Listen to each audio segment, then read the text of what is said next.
The deal is, if you let me make folklore videos in October, I promise I will talk about aliens and UFOs in November.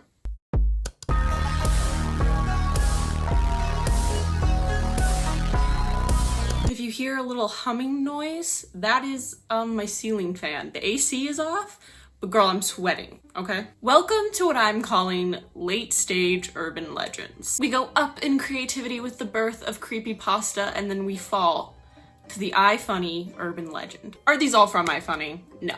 Do they all have the same format that was made popular via iFunny? Yes. This video is primarily inspired by a group of Pinterest boards I found that were all like dark facts, fun facts, the more you know. And I'm not gonna put like the specific boards on blast, but they were just full of iFunny urban legends and like old Tumblr text posts. Because if it's on the internet, then it must be true. Anyways, some of these I recognize and decided to do some research on them. And what I found out might shock you, but like probably not. Anyway, before we jump into the rest of the video, I changed the wall again. I think I'm gonna actually have to reorganize the whole thing, so that's fun. A reminder to send me your spooky stories if you want me to read and react to them on Halloween. You can email me them at cleverhaunts@gmail.com. And of course, we have to praise Wendell, because if we don't, he whispers in my ear while I'm editing, and I have to put out 3 videos this month. I can't have that, it's so annoying. To start, I want to talk about one that you'll still see on spooky Instagram accounts or like weird Facebook pages. Like, I guarantee your weird uncle has reposted this and said like, why is no one talking about this?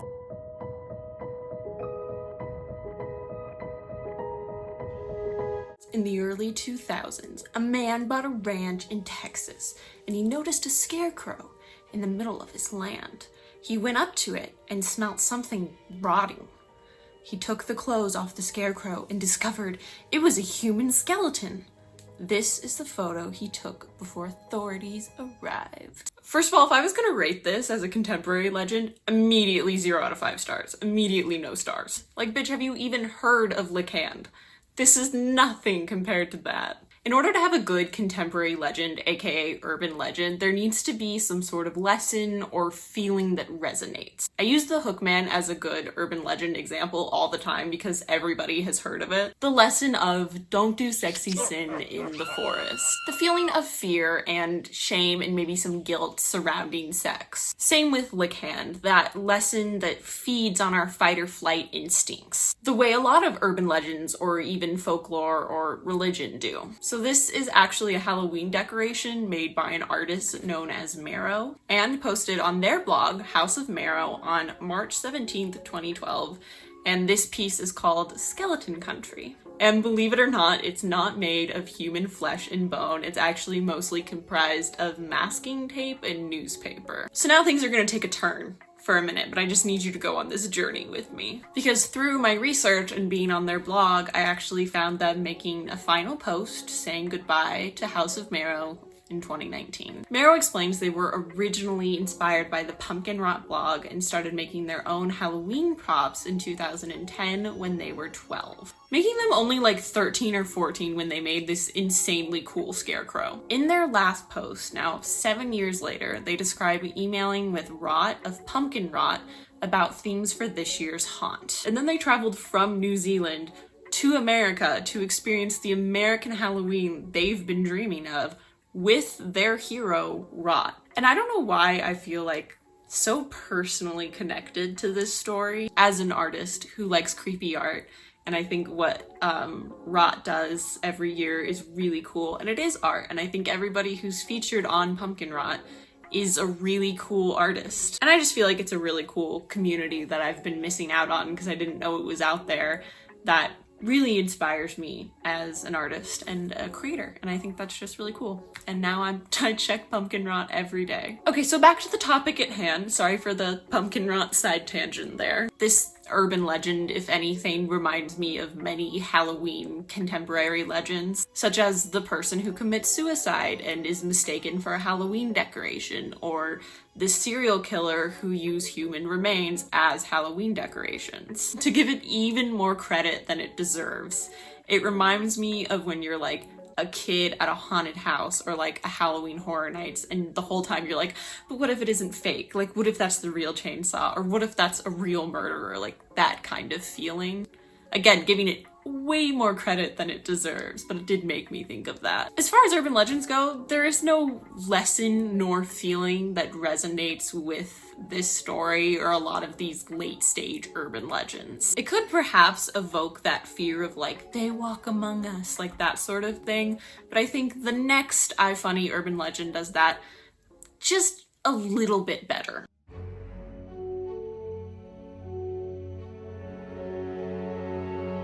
On Halloween, I just noticed the horrible grammar.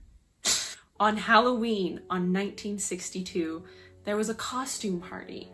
The man in the black mask locked all the doors from the outside and tried to kill all of them.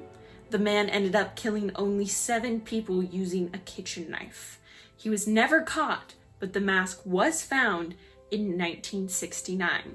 The FBI has it in custody. So to start just right off the bat, whoever wrote this needs to proofread and maybe audience test a little bit before they just put it on the internet. Imagine like Jared you went to middle school with, like, oh, this is gonna kill on iFunny, but like the grammar's kind of fucked up and there's a lot of missing puzzle pieces. So if he locked all the doors from the outside, how did he get in? Why did he stop after only killing 7 people? Like, he wasn't detained by the police, obviously, because he was never caught. How did he escape if all the doors were locked from the outside? Like, how did they never catch him if he couldn't get out of the building? If I was gonna rate this one, it would be a 2 out of 5 stars, and that's just on, like, a technicality. Mostly because, like, the feeling aspect of this definitely leads, like, heavily into, like, that feeling of the unknown. Maybe even just to give it a little tiny bit of legitimacy.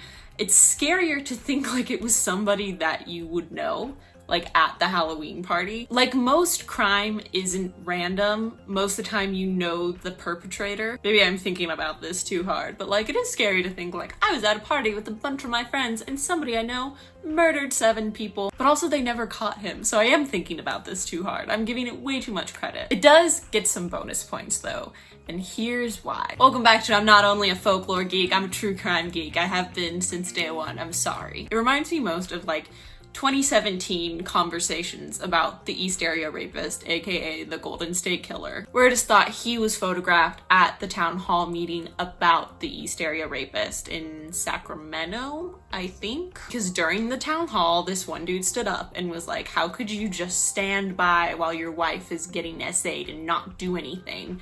And then later that man and his wife became victims. That was proven false by Paul Holes after they caught the Golden State Killer, but still. Obviously, if I'm gonna talk about the Golden State Killer, I have to say, rest in peace, Michelle McNamara. But it has the same vibes of those videos that are like, top 10 photos that were taken moments before a tragedy. Watching that back now, I realize I didn't really wrap that up very well. So just to wrap it up, there was no massacre reported on Halloween in 1962.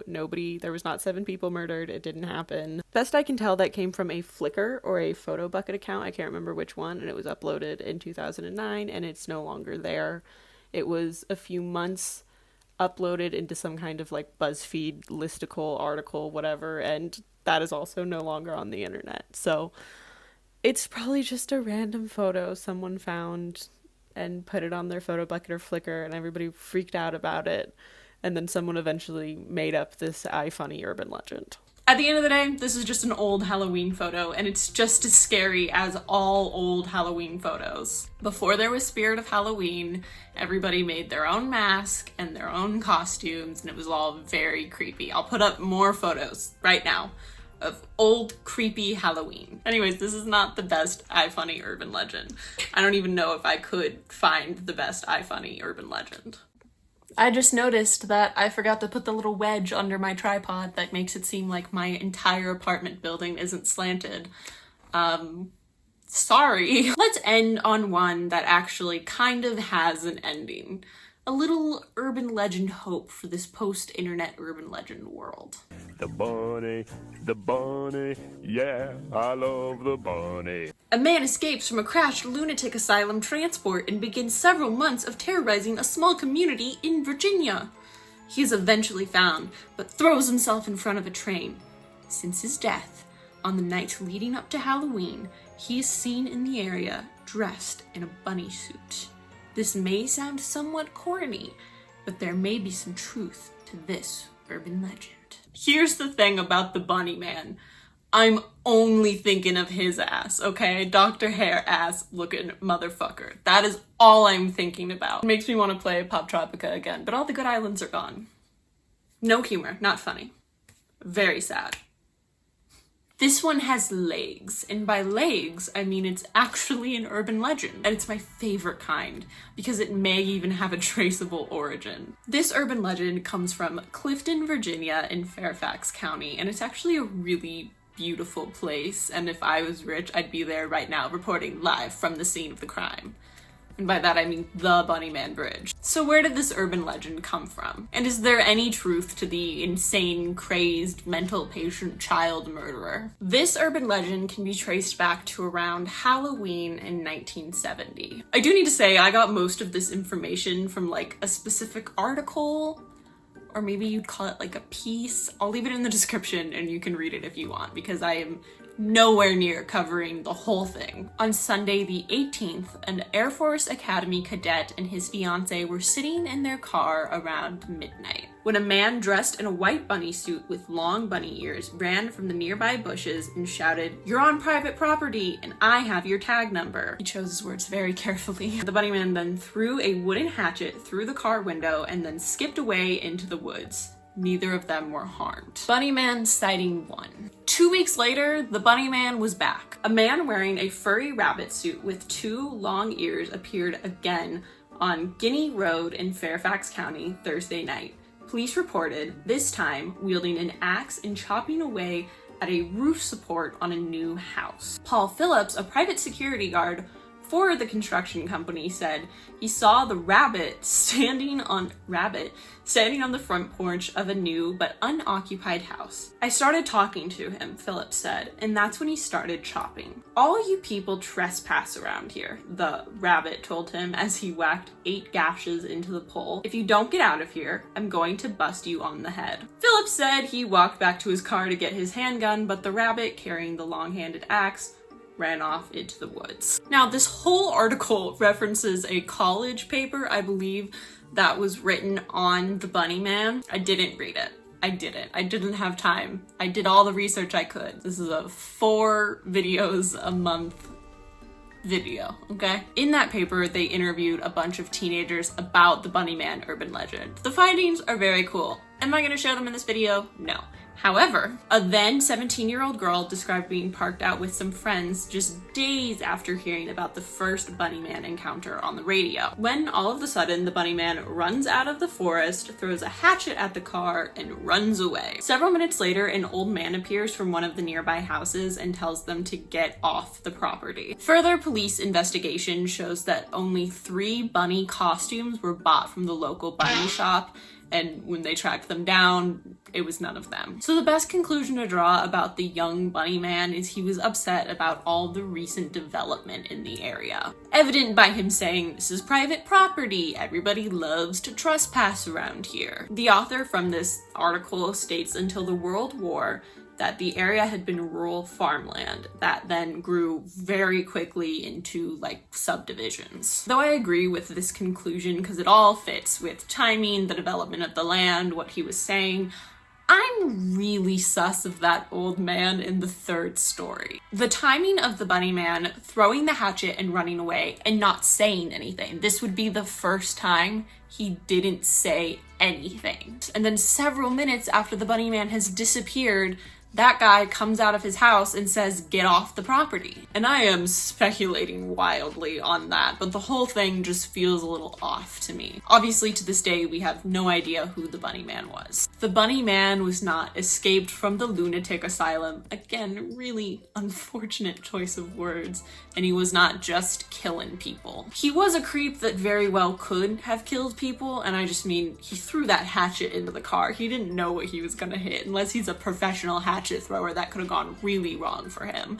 But I think if he wanted to kill people, he would have. I think he was just pissed off and maybe trying to scare some young people and doing just a tiny little bit of vandalism, but like, who hasn't?